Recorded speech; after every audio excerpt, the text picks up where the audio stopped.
Welcome to the MediByte channel. I'm your host, and as a healthcare professional, I am super excited to dive into today's explainer.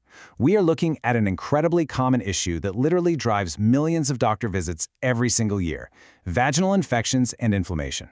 Now, to really wrap our heads around how these conditions develop, it helps to think of the vagina not just as a static body part, but as a living, breathing, self-cleaning ecosystem. Seriously, it's just like a tiny rainforest in there. When that ecosystem's balanced, everything runs perfectly. But the second things get thrown off, well, that's exactly when those annoying symptoms start popping up. So, here is our roadmap for today. We've got a quick welcome, then we'll look at what actually causes vaginitis, break down the three main types, talk about how to recognize the symptoms, walk through the diagnosis and treatment process, and finally wrap things up with some really practical prevention and care tips. Welcome to MediByte. Knowledge is power. Okay, let's get our vocabulary straight right out of the gate, because these terms get mixed up all the time. Vaginitis is specifically an infection or inflammation of the inside, the vagina itself. But sometimes that irritation is only happening on the outside, on the vulva or the labia. That's called vulvitis. And as you might have guessed, when it's happening in both places at once, we smash those words together and call it vulvovaginitis. Knowing exactly where the fire is burning really helps your doctor figure out how to put it out. Now let's talk about that ecosystem we mentioned earlier. A normal, healthy vaginal environment is naturally acidic. That acidity is basically your body's built-in defense shield, and it's maintained by a massive army of good guys, protective bacteria called lactobacilli. But when that acidity drops, your lactobacilli army shrinks. This creates a wide-open opportunity for other bacteria or yeast to crash the party, overgrow, and completely disrupt your ecosystem. And that disruption, that's what leads to inflammation. Section 2. Causes of vaginitis. Ecosystem disruptions. So what's actually causing this delicate environment to go haywire in the first place?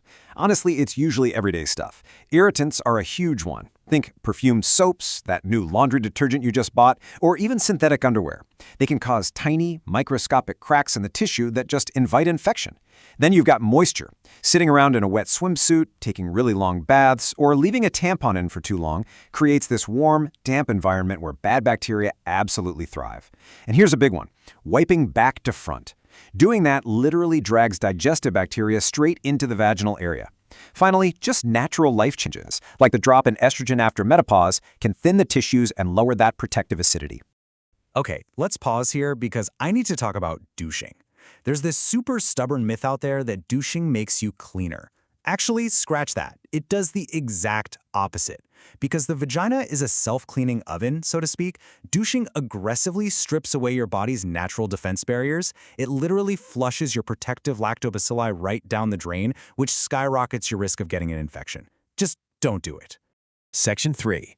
Types of vaginitis, the three primary invaders. Let's meet the three main troublemakers. First up is bacterial vaginosis, or BV. This usually shows up as a thin, grayish, or yellow-green discharge with a pretty noticeable fishy odor. Next is trichomonovaginitis, which tends to bring a frothy, greenish-yellow discharge to the party. And finally, the one you've probably heard of most, the yeast infection.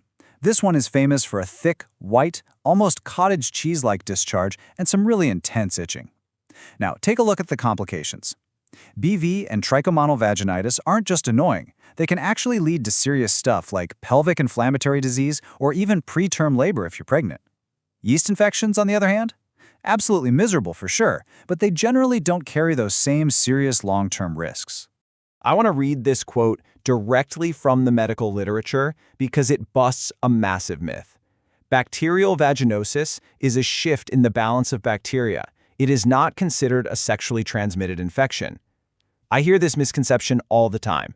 BV is just your ecosystem losing its balance. Yes, it can sometimes be triggered by sexual activity, like if a new partner shifts your pH levels. But you can absolutely get BV even if you have literally never been sexually active. Section 4. Recognizing symptoms. Know what's normal. You can't spot a problem if you don't know your baseline, right? Everyday, clear, white, or slightly pale yellow discharge is perfectly 100% normal. It's just your body doing its self-cleaning thing. But if you suddenly notice a drastic change in the color or the amount of that discharge, or if it comes with redness, burning, itching, or that fishy odor we talked about, that's your ecosystem waving a giant red flag.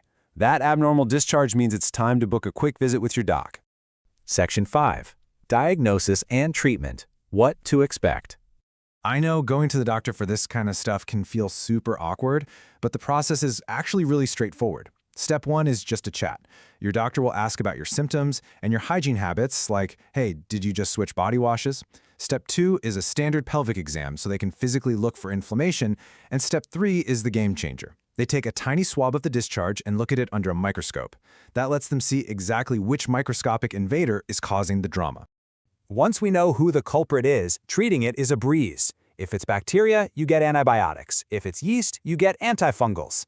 Honestly, sometimes the treatment is just tossing out that fancy new bath bomb that's irritating you or removing a forgotten tampon. And while you're waiting for the meds to kick in, cool sitz baths or ice packs are absolute lifesavers for the swelling. If the itching is driving you crazy at night, an over-the-counter antihistamine can really help you get some sleep. Now here is a wild but absolutely crucial piece of medical info. If your doctor prescribes an antibiotic cream for BV, something like clindamycin, you need to know that the ingredients in that cream will actually degrade and weaken latex. So if you're relying on latex condoms or a diaphragm for birth control, they could literally fail while you're using this medication. Always, always give your doctor a heads up about what kind of birth control you use. Section 6. Prevention and Care. Protect the ecosystem. So how do we keep the peace in this delicate ecosystem going forward? It basically comes down to smart daily habits. Keep the area clean and dry. When you wash, stick to the outside only and use mild unscented soap. Remember the golden rule, always wipe from front to back. Throw out the douches. Seriously, toss them today. And practice safer sex to prevent introducing new bacteria that could send your pH levels into a tailspin. So, I'll leave you with this. Take a quick mental inventory. Are your daily hygiene habits actually helping your body's natural ecosystem, or are they accidentally hurting it? Sometimes making one tiny tweak, like swapping your underwear fabric, changes everything. If you found this explainer helpful, please hit that like button, share it with a friend who needs to hear it, and be sure to subscribe to the MediByte channel. We are here to bring you clear, expert healthcare knowledge so you can confidently take charge of your own health. Thanks so much for hanging out with us, and we'll catch you in the next explainer.